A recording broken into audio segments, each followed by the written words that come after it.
পৃথিবীর দ্বিতীয় শক্তিশালী বিমান বাহিনীর অধিকারী রাশিয়া। মার্কিন যুক্তরাষ্ট্রের মতো শক্তিশালী বিমান বাহিনীর বিরুদ্ধে রাশিয়ার একটি মাত্র যুদ্ধবিমান রয়েছে, যার পারফরমেন্স পশ্চিমাদের সমকক্ষ। তার নাম Su-35 ফ্রাঙ্কার। কিন্তু কতটা শক্তিশালী রাশিয়ার এই ফাইটার, আর কিভাবে তৈরি করা হলো আকাশযুদ্ধে অপ্রতিদ্বন্দ্বী এই ফাইটার? 1960-এর দশকের শেষ দিকে মার্কিন যুক্তরাষ্ট্রের F-15 ফাইটারকে প্রতিহত করতে সোভিয়েত ইউনিয়নের প্রয়োজন ছিল আধুনিক একটি যুদ্ধবিমান। তৎকালীন সময়ে সোভিয়েত ইউনিয়ন Su-27 ফাইটার প্রকল্প নিয়ে কাজ শুরু করে এবং 1980-র দশকে সার্ভিসে যোগদান করে।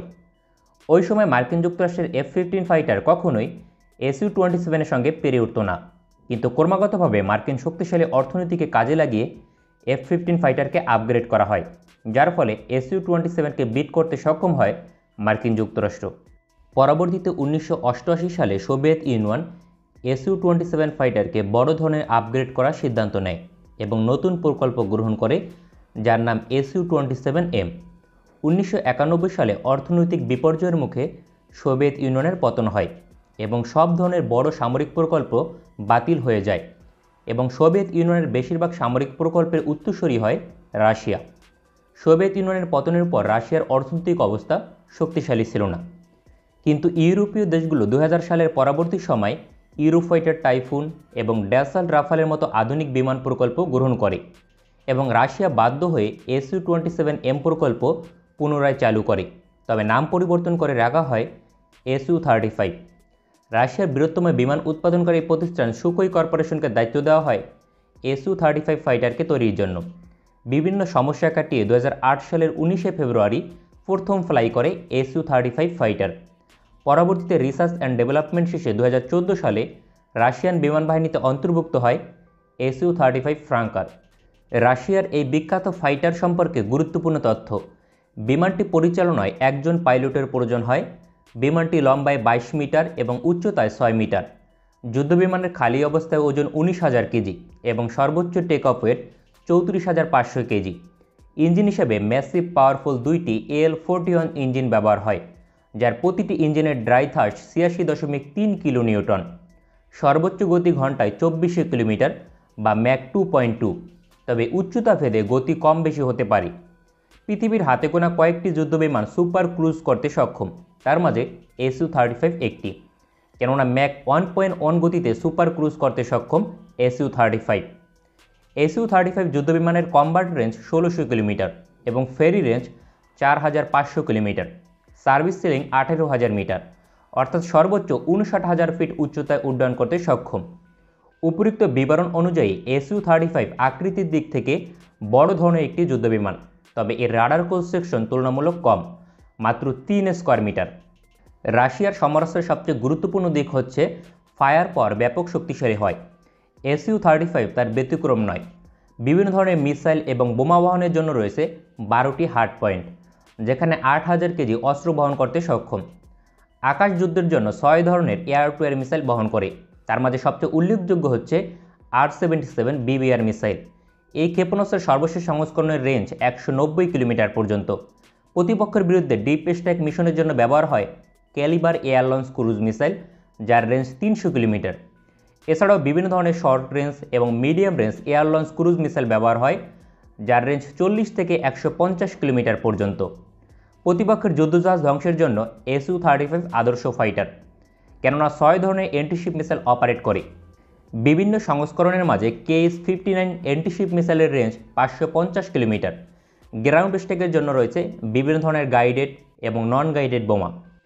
Su-35 ফাইটারে ব্যবহার হয় ইব্রিশ-ই প্যাসিভ রাডার, যার রেঞ্জ সর্বোচ্চ 400 কিলোমিটার, তবে 1 স্কয়ার মিটার টার্গেটকে 150 কিলোমিটার দূর থেকে শনাক্ত করতে সক্ষম। স্পেসিফিকেশন অনুযায়ী Su-35 চতুর্থ প্রজন্মের যুদ্ধবিমানের মাঝে পৃথিবীর সবচেয়ে শক্তিশালী হবার কথা, কিন্তু তার প্রতিদ্বন্দ্বী হচ্ছে ইউরোফাইটার টাইফুন, ড্যাসাল্ট রাফালে, F-18 এবং মার্কিন যুক্তরাষ্ট্রের F-15। বর্তমানে সর্বশেষ সংস্করণের কথা বিবেচনা করলে প্রতিদ্বন্দ্বীদের তুলনায় রাশিয়ার Su-35 অনেকটাই পিছিয়ে রয়েছে। উদাহরণস্বরূপ, বর্তমানে আধুনিক কোনো যুদ্ধবিমানে প্যাসিভ রাডার সিস্টেম ব্যবহার হয় না, কেননা প্যাসিভ রাডার সহজে জ্যামিং করে অকেজো করা সম্ভব। রাশিয়া এখনও পর্যন্ত AES রাডার সিস্টেম তাদের সবচেয়ে আধুনিক ফাইটারে অন্তর্ভুক্ত করতে পারেনি। এছাড়াও Su-35 প্রকৃত অর্থে মাল্টিরোল কম্ব্যাট এয়ারক্রাফট নয়, কেননা গ্রাউন্ড স্ট্রাইকের জন্য উপযোগী নয়, যেখানে তার প্রতিদ্বন্দ্বী ফাইটারগুলোর গ্রাউন্ড স্ট্রাইক ক্যাপাবিলিটি যথেষ্ট শক্তিশালী। এছাড়াও রাশিয়ার আধুনিক এয়ার টু এয়ার মিসাইল প্রযুক্তি পশ্চিমাদের তুলনায় অনেকটাই পিছিয়ে রয়েছে, যার কারণে সরাসরি আকাশ যুদ্ধে Su-35 অনেকটাই পিছিয়ে থাকবে। এছাড়াও আধুনিক ইলেকট্রনিক ওয়ারফেয়ার সিস্টেমে প্রতিদ্বন্দ্বী রাফালে এবং F-18 এর তুলনায় অনেকটাই পিছিয়ে রয়েছে। কিন্তু Su-35 ফাইটারের অনেক সুবিধাও রয়েছে। তার মাঝে অন্যতম হচ্ছে মূল্য বিবেচনায় প্রতিদ্বন্দ্বী যে কোনো পশ্চিমা ফাইটার থেকে সাশ্রয়ী। প্রতি ইউনিট Su-35 ফাইটারের মূল্য প্যাকেজ ছাড়া $70 মিলিয়ন মার্কিন ডলার এবং প্যাকেজ সহ $150 মিলিয়ন, যেখানে পশ্চিমা প্রতিদ্বন্দ্বী ফাইটারের মূল্য প্যাকেজ ছাড়া $80 থেকে $120 মিলিয়ন এবং প্যাকেজ সহ $230 থেকে $300 মিলিয়ন পর্যন্ত। প্যাকেজ কম বেশি হলে মূল্য কম বেশি হতে পারে। এছাড়াও Su-35 ফাইটারের ফেরি রেঞ্জ প্রতিদ্বন্দ্বী ফাইটার থেকে বেশি। সাধারণত যে সকল দেশ আয়তনে বৃহত্তম তাদের পুরো দেশকে নিয়ন্ত্রণ করতে Su-35 ফাইটার অত্যন্ত কার্যকর।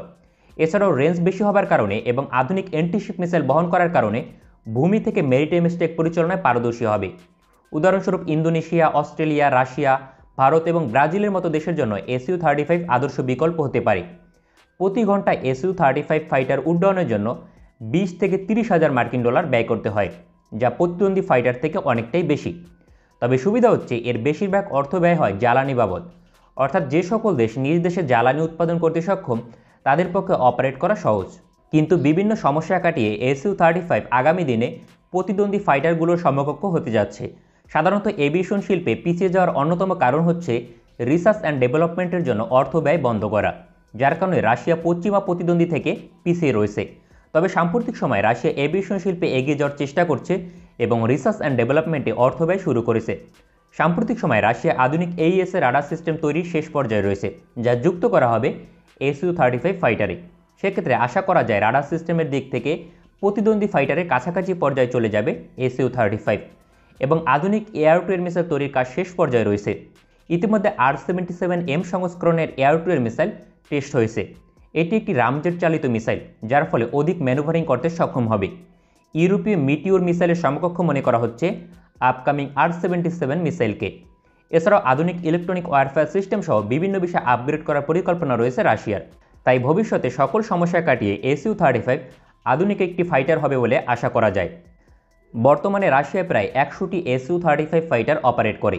এছাড়াও চীন 24টি ক্রয় করেছে এবং মিশর 24 থেকে 30টি অর্ডার দিয়েছে এবং আরও একাধিক দেশ ক্রয় করতে আগ্রহী, যেমন আলজেরিয়া, ইরান, ভিয়েতনাম সহ একাধিক দেশ, তবে বাংলাদেশ নয়। এই ধরনের সামরিক বিষয়ে নিয়মিত ভিডিও পেতে চ্যানেলটি সাবস্ক্রাইব করে বেল আইকন অন করে রাখুন। ভালো থাকবেন সবাই, দেখা হবে পরবর্তী কোনো ভিডিওতে।